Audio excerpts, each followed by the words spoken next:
His body decayed, twisted in agony, and exuded an odor so foul it made courtiers gag before he even entered the room. Even in death, his humiliation continued, as fluids leaked from his coffin and were licked up by stray dogs. This was not merely a death. It was the grotesque unraveling of a man who once wielded absolute power. The end of a king, drowned in rot, fear, and forgotten prayers. In the summer of 1491, a child was born into England's most ambitious dynasty, the House of Tudor. His name was Henry, second son of Henry VII and Elizabeth of York. But fate would clear his path to the throne when his elder brother, Arthur, died suddenly at just 15. At the age of 17, Henry VIII ascended the throne of England. What the world saw then was not the monstrous figure of his later years, but a vision of the ideal Renaissance prince. He was tall, standing over 6 feet, a rare height for the time. Broad-shouldered, athletic, and trained in every art of kingship.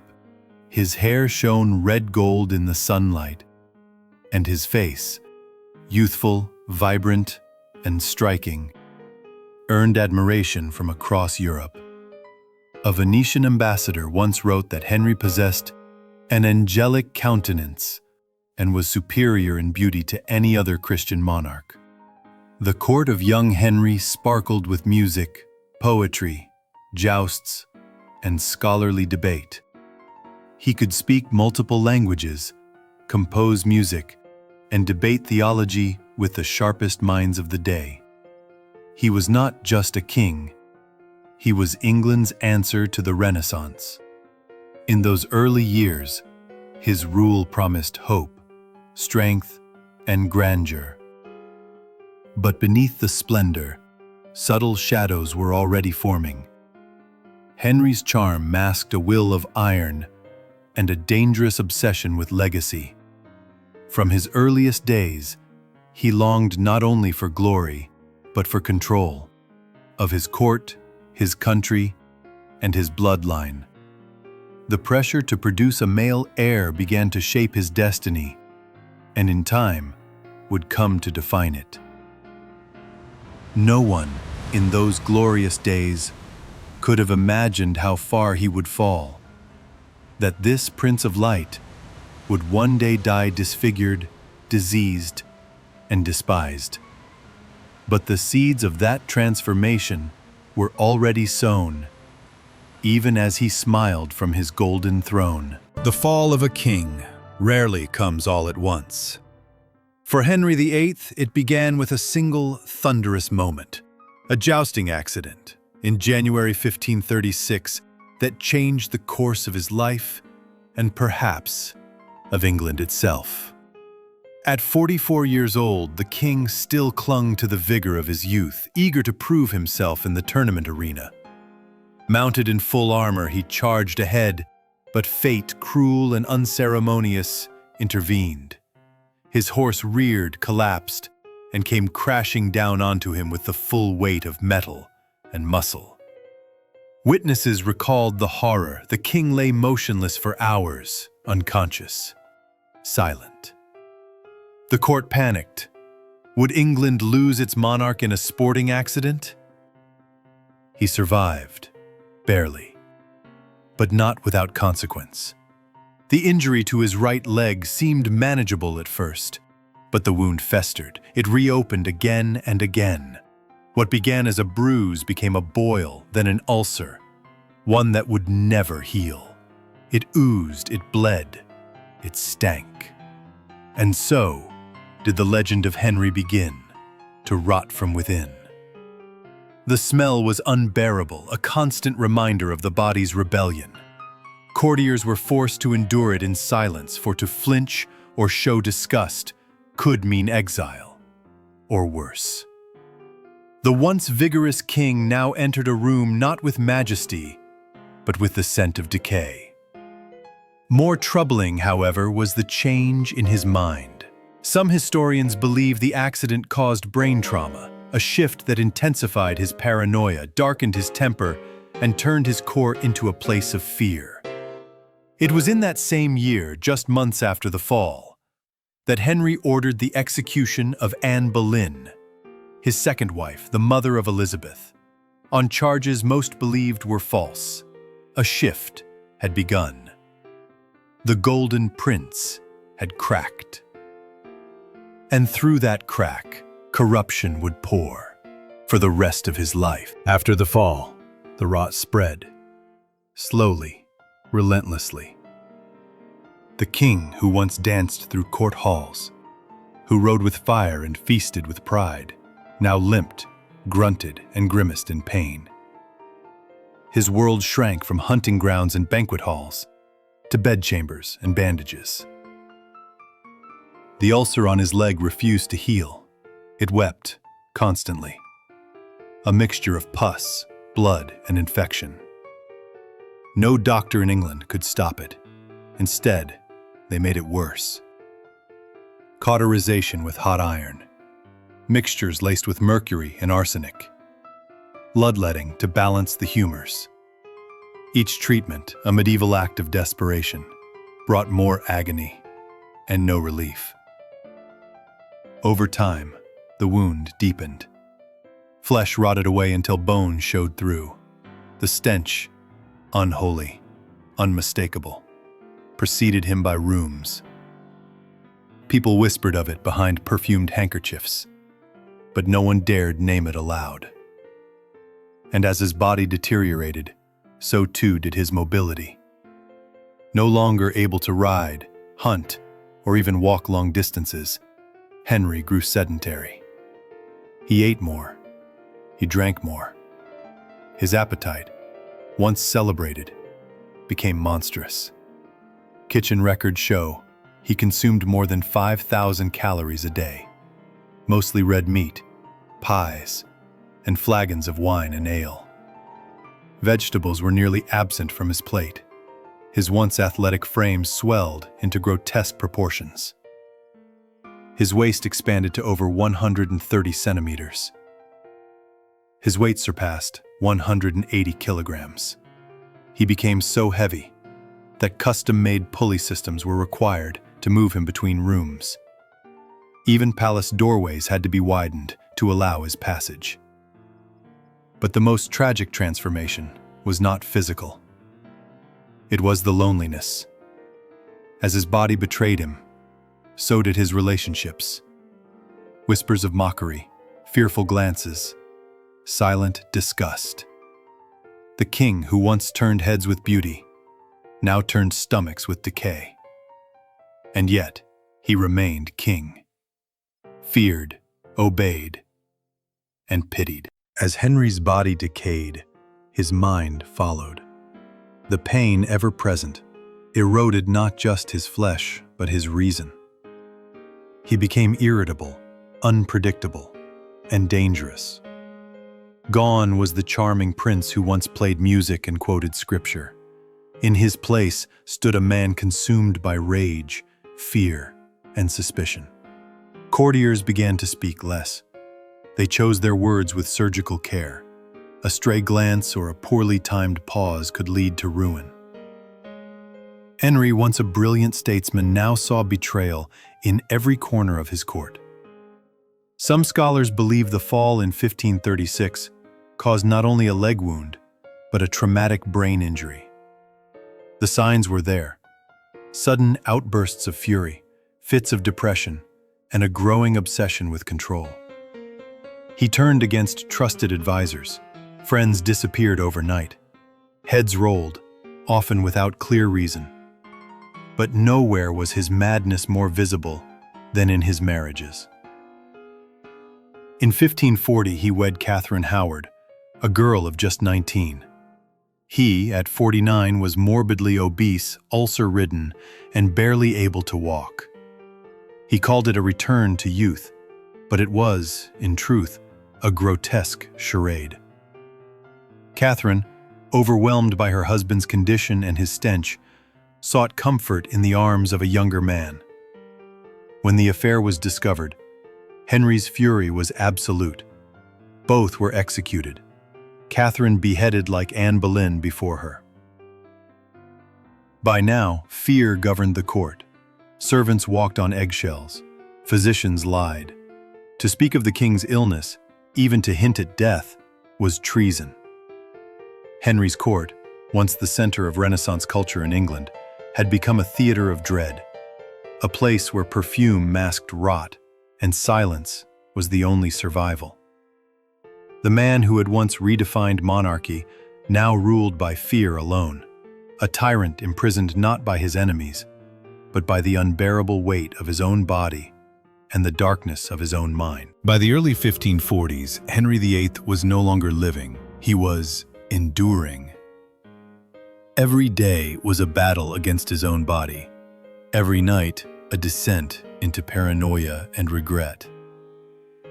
In 1543, he married for the sixth and final time. Catherine Parr was not a romantic match. She was a caregiver, a calm presence in a storming mind.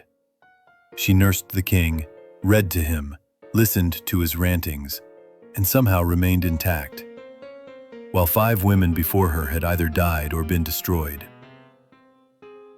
By now, Henry was suffering from a host of conditions: severe gout, likely diabetes, chronic infections, hypertension, heart failure. Some claimed he had syphilis, though many historians doubt it. Regardless of diagnosis, the result was the same: torment. The ulcers on his legs had worsened. Gangrene began to set in. Dark, dead flesh that emitted a stench few could bear. Courtiers covered their faces with perfume-soaked cloths.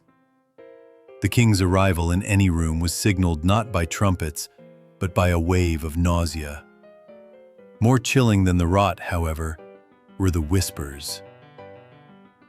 Henry began speaking to shadows. He murmured names from his past: Jane Seymour, the only wife he claimed to have truly loved; Anne Boleyn, whose ghost, some said, haunted his sleep. He spoke to them in the darkness, as if seeking forgiveness, or bargaining with memory. Delirium came and went.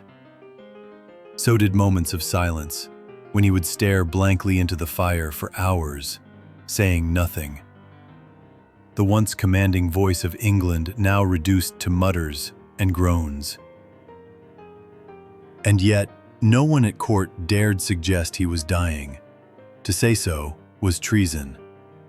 Even as his skin paled, his breath rattled, and his flesh decomposed while still alive, they called it a passing fever, a temporary condition. They lied to the king, and worse, they lied for him. Because the truth, that even kings must rot, was too dangerous to speak aloud. Winter settled over England in the year 1546. But within the walls of Whitehall, a deeper chill gripped the palace. One not of weather, but of inevitability. The king was dying. His legs, ravaged by gangrene, were blackened and stiff. His breathing came in rattled gasps. His skin, pale and waxy, pulled tightly over a bloated face. And yet, no one spoke the words aloud. The law was cruelly clear. To predict the death of the monarch was treason. And so, the court continued its charade. Physicians reported modest improvement. Courtiers bowed, smiled, and turned pale as they inhaled the stench of death leaking from a still-living king. Henry lay motionless for hours at a time. Sometimes he whispered nonsense, prayers, or names from the past. Witnesses claimed he spoke often of Jane Seymour. Others said he cried out to Anne Boleyn, as if haunted by what he had done to her. A man once feared by nations, now feared his own past. His mind wandered in and out of delirium. Fever swept through his body, likely from septicemia, the result of years of infection, untreated and inflamed. Each movement was agony, each breath a decision between pain and suffocation. On January 27, 1547, Someone finally found the courage to act.